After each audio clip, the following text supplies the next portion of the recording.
आज देखने वाले हैं संधि। देखो संधि है क्या, सबसे पहले आप समझेंगे इसे।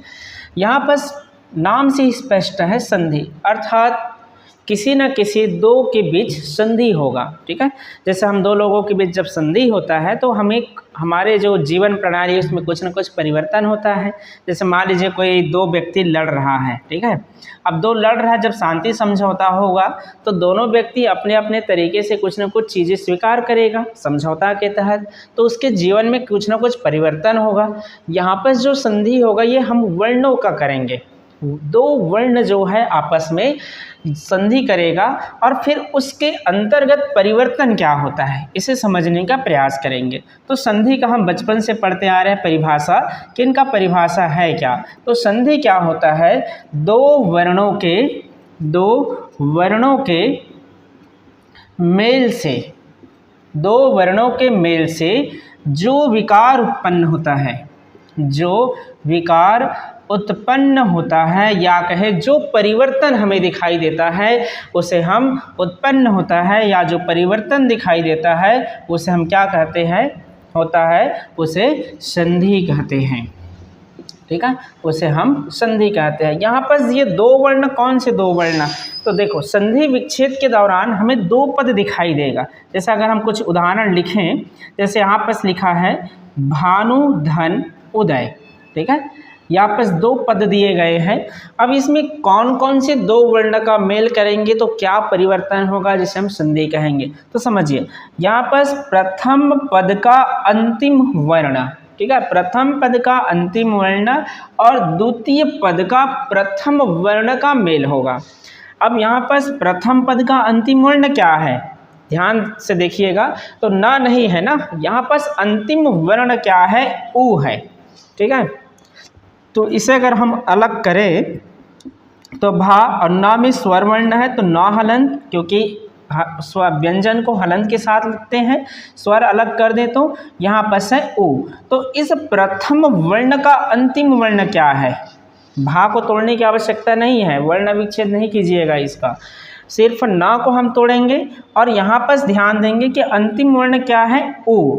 उसके बाद इस द्वितीय पद का प्रथम वर्ण यहाँ भी है ओ, फिर बचा क्या है, जो शेष बचा उसे शेष रहने दीजिए। तो इन दोनों का जो है आपस में संधि होगा, आपस में यहाँ पर प्लस का निशान है, जुड़ेगा।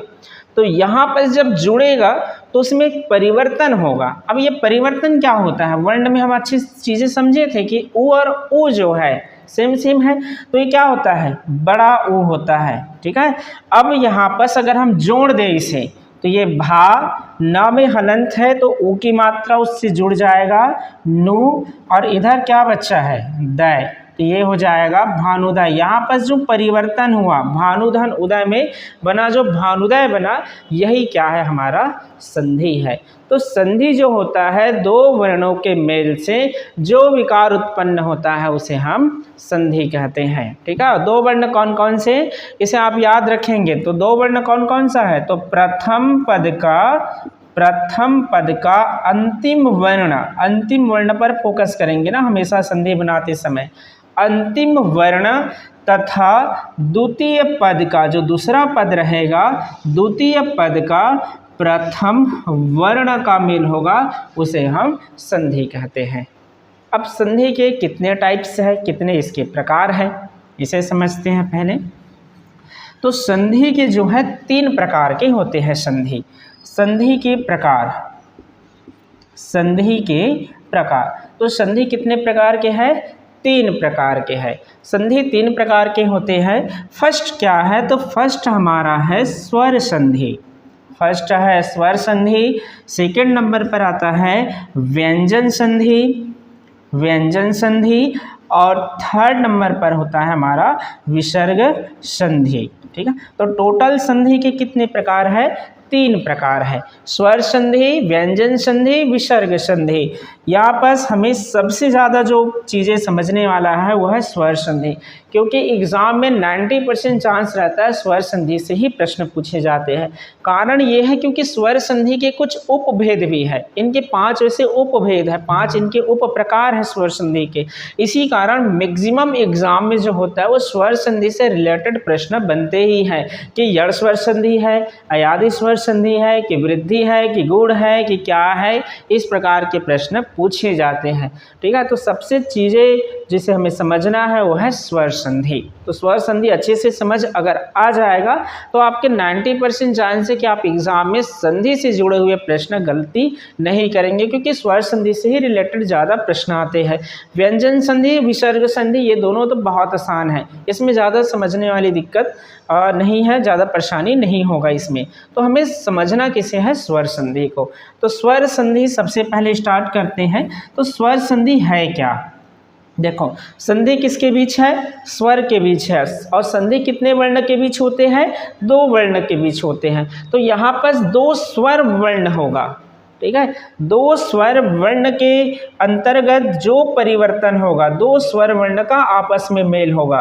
जब 2 स्वर वर्ण को हम आपस में मिलाएंगे तब वहाँ पर जो संधि होगा उसे हम कहेंगे स्वर संधि। अब ये 2 स्वर वर्ण कौन कौन से, मतलब प्रथम पद का अंतिम वर्ण भी स्वर वर्ण होना चाहिए और द्वितीय पद का प्रथम वर्ण भी स्वर वर्ण होना चाहिए। स्वर आप वर्ण परीक्षण में पढ़े हैं, स्वर कितने हैं? 11 है। आ ई उ ओ, उसके बाद री कहें, ए ओ और औ। ये जो 11 स्वर है इसी के और संबंधित जो चीज़ें प्रश्न बनते हैं।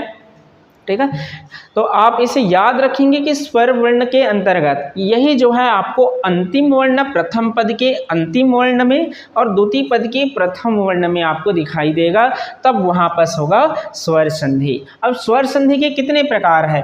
तो स्वर संधि के जो है प्रकार अगर हम देखें तो स्वर संधि के प्रकार हैं 5। स्वर संधि के 5 प्रकार हैं। फर्स्ट क्या है? तो फर्स्ट है दीर्घ स्वर संधि। दीर्घ स्वर संधि फर्स्ट है दीर्घ स्वर संधि। पहले नाम नोट कर लीजिएगा। पहला है दीर्घ स्वर संधि, दूसरा है गूढ़ स्वर संधि, गूढ़ स्वर संधि। इसके बाद थर्ड नंबर है वृद्धि स्वर संधि, वृद्धि स्वर संधि। इसके बाद चौथा है यण स्वर संधि, यण स्वर संधि। इसके बाद पांचवा है अयादि स्वर संधि, अयादि स्वर संधि। तो टोटल कितने प्रकार है इसके? स्वर संधि के 5 प्रकार है। बहुत ही आसान भाषा में समझेंगे, आसानी से समझेंगे कि इसे आप कैसे पहचान सकते हैं, कैसे जो है आप जो संधि दिए रहेंगे शब्द उसका आप संधि विच्छेद कर सकते हैं। ठीक है, जो शब्द है उसे 2 भागों में तोड़ना ही संधि के अंतर्गत विच्छेद कहलाएगा। तो कैसे हम उसे विच्छेद करेंगे, इसे चीज़ों को समझेंगे। सबसे पहले हम देखने वाले हैं दीर्घ स्वर संधि। दीर्घ स्वर संधि नाम से स्पष्ट है, किसी भी प्रकार के जो नाम होते हैं उसका नाम के पीछे लॉजिक होता है, ऐसी नाम नहीं रखा जाता है। यहाँ पर स्वर संधि तो है, 2 स्वर वर्ण का है, लेकिन यहाँ पर दीर्घ लगा है, मतलब जो हमारा दीर्घ वर्ण आते हैं। दीर्घ वर्ण में कौन कौन से? दीर्घ में आपके आ का निर्माण करेंगे और ठीक है, और ई का निर्माण करेंगे और ऊ का और री का, यही आपकी दीर्घ स्वर संधि है। इसका निर्माण कैसे होता है? दोनों ध्वनि आपको साथ में लेना रहेगा। जैसे अगर हम आ को देखें तो आ का जो निर्माण होगा किसी भी स्थिति में अ या आ इधर प्रथम पद के अंतिम वर्ण में और दूसरे पद के प्रथम वर्ण में अ और आ रहेगा, तो हमेशा आप आ का निर्माण करेंगे।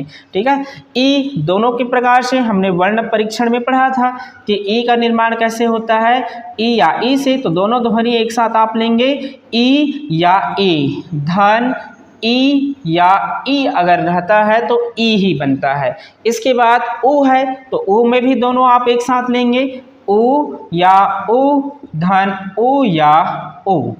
री में भी आप एक साथ, यहाँ पर री धन री, यही जो है हमारा दीर्घ स्वर संधि है। तो दीर्घ स्वर संधि को पहचानना आसान है, रटने की आवश्यकता नहीं है। दीर्घ स्वर संधि में बस वर्ण याद रखना, बड़ा वाला दीर्घ, दीर्घ आ, बड़ी ई, बड़ी ऊ और री कह सकते हैं, ठीक है।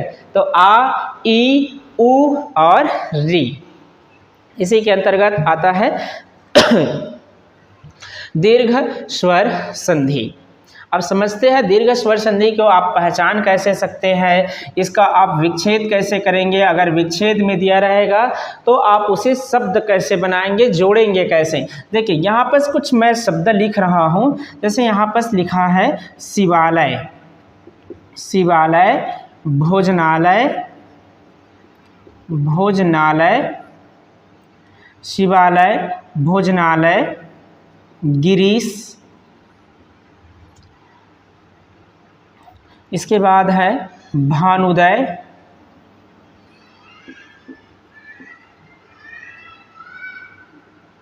सूर्यास्त, ठीक है। अब यहाँ पर देखो कुछ शब्द हमने लिखे हैं, यहाँ पर सबसे आसान तरीक़े से पहचानेंगे कैसे। संधि, संधि हमेशा सेंट्रल पॉइंट में रहता है, बीच में रहता है। तो आप हमेशा जो है जितने भी शब्द दिए रहेंगे पहचानना आसान है, बीच को आपको फोकस करना है। बीच में इसमें अगर आप फोकस करेंगे, इसके बीच बीच में जो भी वर्ण है बीच में आप फोकस करें तो वहाँ पर आप पाएंगे कि जो बड़ा बड़ा मात्राएं हैं, जैसे यहाँ पर आ की मात्रा है तो यहाँ पर हो जाएगा दीर्घ स्वर संधि। आ की मात्रा है दीर्घ स्वर संधि, बड़ी ई की मात्रा है दीर्घ स्वर संधि, ऊ की मात्रा है दीर्घ स्वर संधि, आ की मात्रा है दीर्घ स्वर संधि। तो पहचानना तो बहुत आसान है।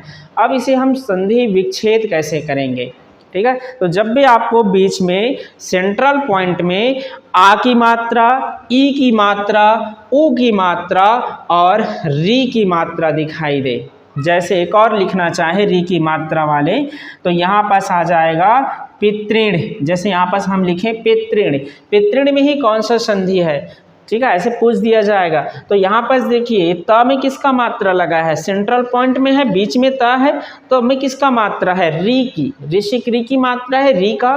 तो यहाँ भी जो है दीर्घ स्वर संधि है। तो पहचान तो आसानी से आप सकते हैं। अब इसका विच्छेद कैसे करें, देखिए विच्छेद करने के लिए जो शब्द में हम संधि की पहचान किए, जिसमें मात्रा लगा है, उसी शब्द बस को आप वर्ण के अंतर्गत विच्छेद करें और बाकी को सेम टू सेम लिख दें, अन्यथा बाद में हमें जोड़ना ही पड़ेगा। जैसे हम वर्ण विच्छेद कैसे करते हैं, सभी वर्णों को अगर हम तोड़े यहाँ पास तो स हलंत मात्रा किसका है, ई, फिर वह एक व्यंजन वर्ण है, वह हलंत मात्रा किसका है, आ, यहाँ पर ल हलंत कुछ नहीं है तो आ है, यह हलंत और कुछ नहीं है तो आ है। ऐसे भी आप तोड़ सकते हैं। यहाँ पर हमारा संधि सिर्फ आ वर्ण है। आ वर्ण का निर्माण कौन सा संधि करता है, दीर्घ स्वर संधि करता है, लेकिन आपको अंतिम में से एक जोड़ना ही पड़ेगा। तो हम क्या करेंगे, जिसमें हमें संधि का पहचान किए हैं सिर्फ उसी वर्ण को ही तोड़ेंगे, बाकी को लिख देंगे।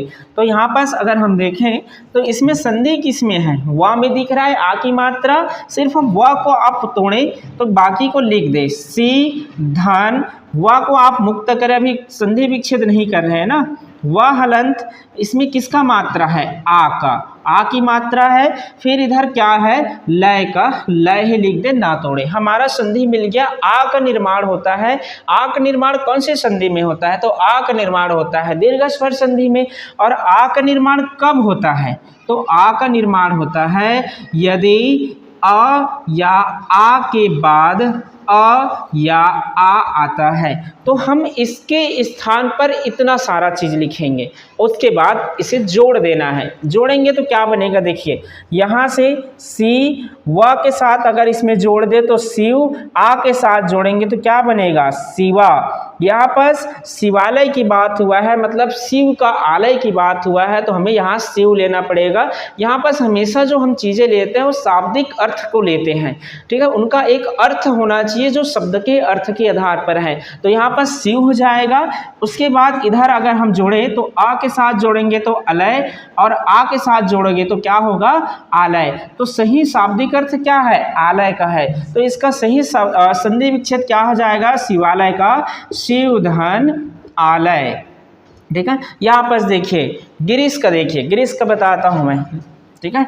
यहाँ पास दिया है गिरीश, सेंट्रल पॉइंट में ई की मात्रा है, जिसमें ई की मात्रा उसे बस तोड़ें, बाकी को लिख दें। तो गी धन रा हलंत धन ई, बड़ी की मात्रा है धन सा। अब ये इसका निर्माण कौन सी संधि में होता है? इसका निर्माण होता है दीर्घ स्वर संधि में। तो ये तो दीर्घ स्वर संधि आप ऐसे ही पहचान सकते हैं तोड़कर भी।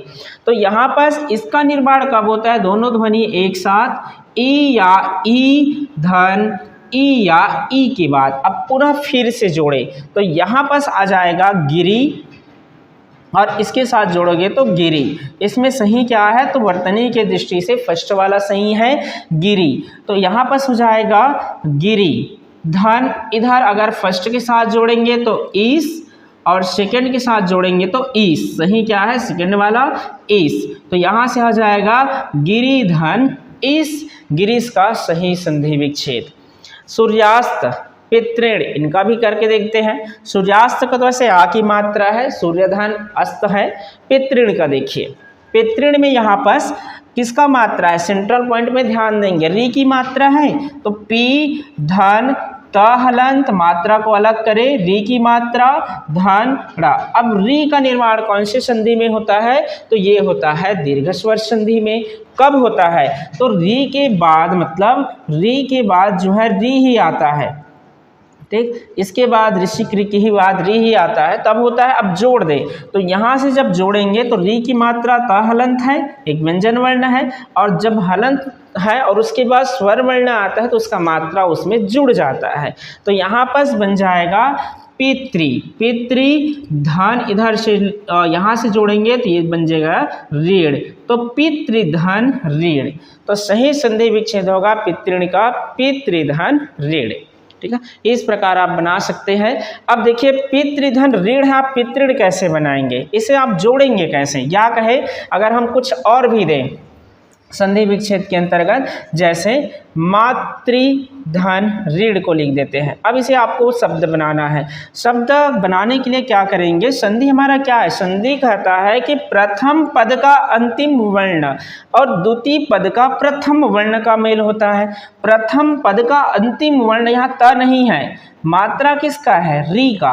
तो यहाँ पर प्रथम पद को अगर मुक्त करें ऋषि की री को, तो माँ धन ता हलंत ऋषि के री को मुक्त कर दें री। इसके बाद इसका प्रथम वर्ण, यही कहता है कि प्रथम पद का अंतिम वर्ण और द्वितीय पद का प्रथम वर्ण का मेल को हम संधि कहते हैं। तो प्रथम पद का री, इसे भी मुक्त करें, बाकी को डा लिख दे। और री मिलकर क्या बनता है? कौन सी संधि में आता है? तो दीर्घ स्वर संधि में आता है, निर्माण होता है री ही। अब पुनः देखिए यहाँ पर ता हलंत है और फिर री आ गया। अब एक स्वर वर्ण है और यहाँ पर व्यंजन है और इसके साथ हलंत लगा है, तो ये इसमें जुड़ जाएगा। मात्रा जब योग करेंगे तो लिखे माँ त हलंत और री की मात्रा है तो मातृ, और इधर रा, मातृण हो जाएगा। एक और समझिए, जैसे भोजन धन आलय, अगर इस प्रकार दिया रहे भोजन धन आलय, इसे हम कैसे बनाएंगे? देखिए यहाँ पर इसका अंतिम वर्ण फोकस करेंगे। अंतिम वर्ण क्या है? प्रथम पद का अंतिम वर्ण भो ज, बाकी को तोड़े ना, अंतिम वर्ण को ही तोड़े। न हलंत धन अ, अब अंतिम क्या आ रहा है? अ आ रहा है, और दूसरा पद का प्रथम वर्ण, तो प्रथम वर्ण को भी अलग लिख दे आ, बाकी को सेम टू सेम लिख दे लय। अब यहाँ पर अ और आ का निर्माण कौन से संधि में होता है? दीर्घ स्वर संधि में होता है। और क्या बनता है? और आ मिलकर आ ही बनता है। अब इसके स्थान पर हमें ये लिखना है, जोड़े फिर से भो, इसके बाद ज, फिर न हलंत है आ जुड़ जाएगा भोजना, इसके बाद लय, ये बन जाएगा भोजनालय। तो भोजनालय का संधि विच्छेद भोजन धनालय। इस प्रकार आप शब्द से संधि विच्छेद और विच्छेद से जो है शब्द का निर्माण आप कर सकते हैं। वर्णों का ज्ञान होना चाहिए कि अंतिम वर्ण क्या है। ठीक है, अगला है गूढ़ स्वर संधि। गूढ़ स्वर संधि। गूढ़ स्वर संधि में आपको 3 चीज़ बस याद रखना है, बाकी ये भी कंप्लीट ख़त्म हो जाएगा। देखिए पहचानना कैसे है ये बताऊंगा मैं। गूढ़ स्वर संधि भी पहचानना बहुत आसान है। गूढ़ स्वर संधि के अंतर्गत अगर हम चीज़ें समझें तो गूढ़ स्वर संधि में होता क्या है, इसमें ए, ओ और अर बस आता है, इतना बस याद रखना पड़ेगा, ए, ओ और अर को। अब ए का निर्माण हमने वर्ण परीक्षण में पढ़ा था कि ए का निर्माण कब होता है, ओ का कब होता है और अर का कब होगा। तो ए का निर्माण कब होता है, जब हमने उसमें जोड़े थे, किसमें, अ और ई को जब जोड़ा था तब हमने ए का निर्माण किए थे वर्ण परीक्षण में। अब यहाँ पर दोनों ध्वनि एक साथ लेंगे, मतलब छोटा बड़ा, तो अ का बड़ा रूप आ और ई का ई, तो दोनों एक साथ लेंगे तब जो है दोनों की कंडीशन में ए ही बनेगा। तो यहाँ पास अ या आ धन ई या ई के साथ बनता है ए। ओ का निर्माण अ और ओ के साथ किए थे, दोनों ध्वनि एक साथ लेंगे तो ओ का निर्माण करेगा अ या आ धन उ या ओ। और पहले अ लगा है तो यहाँ पास भी दोनों ध्वनि एक साथ अ या आ, फिर र जो है ऋषि क्री के अंतर्गत आता है।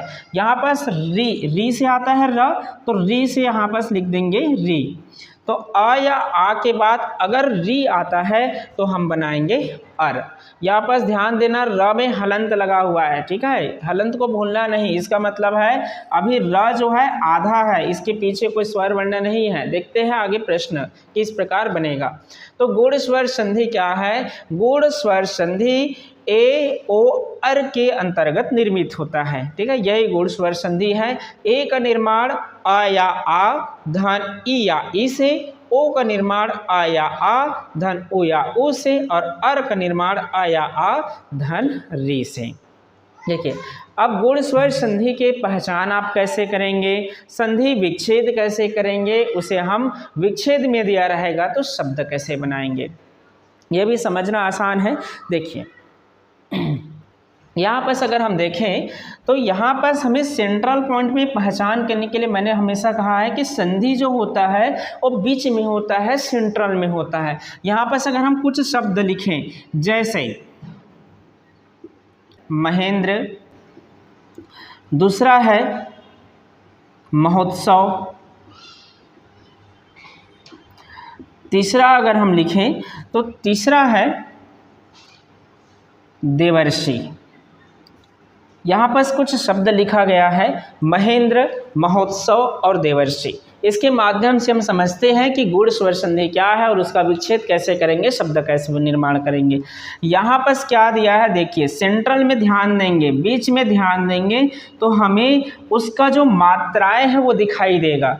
ए की मात्रा दिख रहा है, सिंगल मात्रा है, ओ की मात्रा दिख रहा है, हमें ओ की मात्रा लगा है तो आप आग बंद करके लगा सकते हैं गूढ़ स्वर संधि। लेकिन ओ की मात्रा जब भी आपको दिखाई दे थोड़ा सा अपने आप को रोक लीजिएगा, क्योंकि ओ की मात्रा वृद्धि स्वर संधि में भी आता है। वृद्धि स्वर संधि में ओ की मात्रा कौन सी कंडीशन में आता है मैं बताऊंगा। जैसे अगर हम लिखें मनोयोग तो यहाँ पर भी देखो ओ की मात्रा है, लेकिन ये मनोयोग जो है गूढ़ स्वर संधि नहीं है। जैसे मनोहर, मनोहर, मनोहर भी में भी ओ की मात्रा है सेंट्रल में, लेकिन ये भी गूढ़ स्वर संधि नहीं, ये वृद्धि स्वर संधि है। इसका कारण बताऊंगा मैं ये क्यों होता है, ठीक है, जब वृद्धि स्वर संधि पढ़ेंगे तो यहाँ पर ध्यान देंगे कि हमेशा जो ओ की मात्रा है वो हमेशा जो है गूढ़ स्वर संधि नहीं होगा।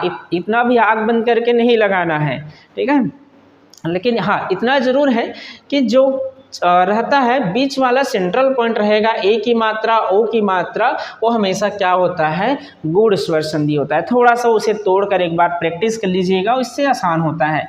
जैसे यहाँ पर अगर हम देखें, यहाँ पर ए की मात्रा है तो सिर्फ जिसमें ए की मात्रा उसी बस वर्ण को विच्छेद करते हैं, अलग करते हैं। तो म धन ह हलंत मात्रा किसका लगा है, ए का, उसके बाद जो बचा है उसे आप ऐसे ही लिख दें, उसको तोड़ने की आवश्यकता नहीं है। अब यहाँ पर क्या मिला हमें, अभी हमने विच्छेद नहीं किया है, सिर्फ वर्ण को अलग अलग कर दिए हैं, जो तोड़ने की आवश्यकता है। यहाँ पर मिला ए, और ए का निर्माण हमें पता है कौन से संधि में होता है, कौन से संधि में होता है, तो गूढ़ स्वर संधि में होता है। ए का निर्माण गूढ़ स्वर संधि में कब होता है, तो ए का निर्माण गूढ़ स्वर संधि में यदि अ या आ दोनों एक साथ चलता है, क्योंकि अ के साथ ई का योग करते हैं तभी एक निर्माण होता है, तो दोनों एक साथ अ या आ और ई या ई। यहाँ पर हम इसके स्थान पर जब हम वर्ण संधि विच्छेद करेंगे तो इसे नोट करेंगे। अब इसे जोड़ना पड़ेगा आपको, तो अ या आ को अगर जोड़े हा हलंत में, तो यहाँ पर हा व्यंजन वर्ण है, जुड़ जाएगा तो म, फिर यहाँ पर स्वर वर्ण जुड़ेगा इसके साथ तो मह हो जाएगा, अ जोड़ेंगे तो, और आ जोड़ेंगे तो क्या होगा, महा। सही शाब्दिक अर्थ क्या है, सही शाब्दिक अर्थ है महा। तो उसके बाद इधर अगर हम जोड़े ई के साथ तो ये ई प्रथम वर्ण बनेगा, क्योंकि द्वितीय पद का प्रथम वर्ण होता है और प्रथम पद का अंतिम वर्ण, तो यहाँ अंतिम में जुड़ा। धन संधि विच्छेद कर रहे हैं तो धन, इधर ई को जोड़ देंगे तो क्या बन जाएगा, ये इंद्र, तो महाधन इंद्र बन जाएगा महेंद्र। यहाँ पर देखिए महोत्सव, महोत्सव को अगर हम ध्यान दें तो यहाँ पर किसका मात्रा है, सेंट्रल में ओ की मात्रा है। ओ की मात्रा किस में आता है, गुण स्वर संधि में। अगर हम इसे अलग करना चाहें, बस ओ की जिसमें मात्रा उसी में स्वर्ण को अलग करेंगे तो माँ, तो इसमें हलंत हो जाएगा क्योंकि एक व्यंजन वर्ण है, धन ओ। इसके बाद जो लिखा है उसे सेम टू सेम लिख दें। इसके बाद यहाँ पर ओ को आप अंडरलाइन करें। ओ जो है कौन से संधि में होता है, गुण स्वर संधि में। ओ का निर्माण कब होता है, ओ का निर्माण होता है अ या आ के साथ, दोनों एक साथ लेना रहता है, और उ या ओ के बाद। अब आपको क्या करना है, सिर्फ जोड़ना है। जोड़ना किसे है, यहाँ पर हलंत जिसमें है उसके साथ स्वरवर्ण जुड़ जाता है और मात्रा उसका लगता है, ठीक है। तो यहाँ पर अगर हम जोड़े तो अ के साथ जोड़ेंगे तो मह हो जाएगा, आ के साथ जोड़ेंगे तो महा। सही शाब्दिक अर्थ किसका है, महा का, तो यहाँ से हमें मिल गया महा। इसके बाद इधर से उ से अगर जोड़े तो उत्सव, तो महाधन उत्सव, ये हो जाएगा महोत्सव। यहाँ पर देखिए देवर्षि है, यहाँ पर पहचानेंगे कैसे, देखो अर आता है तभी हम लेते हैं गुण स्वर संधि में। अगर पहचान ना कर पाए तो आपको सेंट्रल पॉइंट को थोड़ा सा तोड़ लेना है। यहाँ पर जो आधारा है उसे हम 3 प्रकार से लिखते हैं वर्तनी की दृष्टि से। आधारा को किस 3 प्रकार से लिखते हैं, तो इस प्रकार भी लिखा जाता है प्र, और इस प्रकार लिखते हैं ट्र, और इस प्रकार भी लिखते हैं जैसे या के ऊपर हम आधारा डाल दें तो इस प्रकार। तो जब हम इसे वर्ण का विच्छेद करते हैं, अलग अलग इसे तोड़ते हैं, तो जो नीचे लिखा है आधारा, आधारा ये जो इसका मतलब है र ही है, र हलंत। तो ये जो है इसको जो है जिस वर्ण के नीचे है उसके बाद आपको लेना रहता है। जैसे हम इसे लिखें तो प हलंत धन र हलंत धन आ लिखेंगे, इसे अगर लिखें तो ट हलंत धन र हलंत धन आ लिखेंगे। लेकिन ये ऊपर है तो जिस वर्ण के ऊपर रहेगा आधारा या र हलंत उस वर्ण के हम पहले लेंगे। तो यहाँ पर क्या लेंगे, आधारा पहले आ जाएगा, फिर या हलंत कुछ नहीं मात्रा है तो आ। इस प्रकार हम इसे तोड़ सकते हैं। इसी प्रकार यहाँ पर जो स है उसके ऊपर देखिए आधारा लिखा है, तो यहाँ से आधारा पहले आ जाएगा। तो यहाँ पर अलग करेंगे तो दे धन व हलंत कुछ नहीं है, व में किसी का मात्रा नहीं है तो आ। इसके बाद जो आधारा है जिसके ऊपर लगा है उससे पहले आएगा, तो यहाँ पास आ जाएगा र हलंत और धन सी का सी बच गया। अब देखिए हमारा यहाँ पर क्या बन रहा है, यहाँ पर बन रहा है अर। और अर कौन से संधि में बनता है, गुण स्वर संधि में। कब बनता है, अ या आ के बाद यदि री आता है तो क्या हम अर के स्थान पर ये लिख सकते हैं, बिल्कुल लिख सकते हैं, लिख दो। तो अ या आ धन री। अब पुनः फिर जोड़े, यही उसका संधि विच्छेद होगा देवर्षि का। जोड़ेंगे, इधर वाला इधर जुड़ जाएगा, इधर वाला इधर जुड़ेगा, इधर वाला इधर लास्ट होगा तो दे, व हलंत के साथ जोड़ेंगे तो देव, आ के साथ जोड़ेंगे तो देवा, यहाँ से ही बनेगा देव। इसके बाद री इसका प्रथम वर्ण बन जाएगा और ये जोड़कर बन जाएगा री शी। तो देवर्षि का सही संधि विच्छेद है देवधन ऋषि। अब इसके बाद अगर हम कुछ और देखें, जैसे मैं यहाँ पर संधि विच्छेद लिखा हूँ महाधन इस, ये लिखा हुआ है। इससे हमें शब्द बनाना है। कैसे बनाएंगे? संधि क्या होता है? प्रथम पद का अंतिम वर्ण और द्वितीय पद का प्रथम वर्ण, बस यही संधि है। इस प्रथम पद का अंतिम वर्ण क्या है? मा धन हा हलन धन आ है, आ है अंतिम वर्ण। इस पद का प्रथम वर्ण क्या है?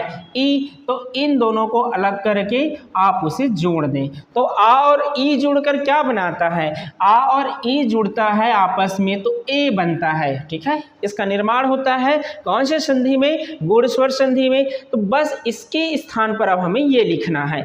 यहाँ पर व्यंजन वर्ण है, हा हलंत है, इसमें स्वर वर्ण है तो ये जुड़ जाएगा। म हा के साथ जुड़ेगा, उसका मात्रा लगेगा ए का तो हे, और इधर क्या बचा है? सा, तो महेश। तो महाधन इस से क्या बन जाएगा? महेश। इसी प्रकार अगर एक और देखें, जैसे सप्तधन ऋषि, सप्तधन ऋषि ये लिखा हुआ है, इसे हम कैसे जोड़ेंगे? देखिए एक बार, यहाँ पर अंतिम वर्ण क्या है? आ है, त नहीं है, याद रखना, ता में हलंत नहीं है, अंतिम वर्ण है आ। तो अलग करें अंतिम वर्ण को तो सप्त हलंत हो जाएगा, धन अ, अंतिम वर्ण अलग हो गया इस पद का प्रथम वर्ण अलग करें री। अब उसके बाद लिख दे जो है उसे सी। तो अधर री मिलकर क्या बनता है? तो गुण स्वर संधि में आ और री मिलकर बनाता है अर, तो उसके स्थान पर अर लिख दे। अब यहाँ पर देखिए एक स्वर वर्ण है, एक व्यंजन वर्ण है, उसके बाद भी एक व्यंजन वर्ण है। तो यहाँ पर जो आ है इसके साथ जुड़कर कंप्लीट हो जाएगा। तो यहाँ पर सप्त तो कंप्लीट लिखा जाएगा। अब ये आधा रा अभी भी हमारे पास शेष बचेगा। तो इस आधा रा को आप ऐसे लिखेंगे सप्तर्षि, तो ये अभी भी लिखा हुआ है सप्तर्षि, लेकिन आधा र शब्द के सुंदरता के कारण इसे हम इस प्रकार लिखते हैं सप्तर्षि। ठीक है, ऐसे लिखाएगा और ये जो है इसका सप्तधन ऋषि का सही शब्द हो जाएगा, सप्तधन ऋषि। आगे की क्लास में हम आगे का संधि के बारे में चर्चा करेंगे। आज के क्लास में इतना ही।